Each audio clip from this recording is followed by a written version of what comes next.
सोलापूर न्यूजमध्ये आपल्या सगळ्यांचं स्वागत। गोठ्यातील जनावरांना चारा टाकत असताना विद्युत कडबा कटरला स्पर्श होऊन एका महिलेचा मृत्यू झाला। विजेच्या धक्क्याने महिला मरण पावल्याची घटना पंढरपूर तालुक्यातील सुस्ते येथे घडली।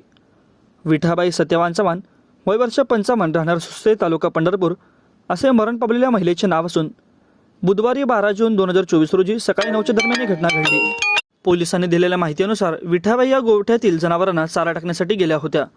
दरम्यान कडबा कटर ह्या विद्युत उपकरणात स्पर्श होऊन त्यांना विजेचा करंट बसला। या घटनेत त्या जागीच मृत्यू पावल्या। दरम्यान कामानिमित्त घरातील माणसेही पुण्याला गेली असल्याने तिथे कोणीही नव्हते। रणजित चव्हाण व सत्यवान पाखरे यांनी ही घटना निदर्शनास आल्यानंतर त्यांनी गावातील लोकांना याची माहिती दिली।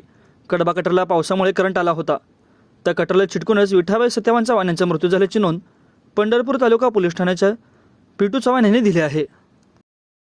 माझं सोलापूर न्यूज या यूट्यूब चॅनलला सबस्क्राईब करा आणि बेल आयकॉन प्रेस करायला विसरू नका।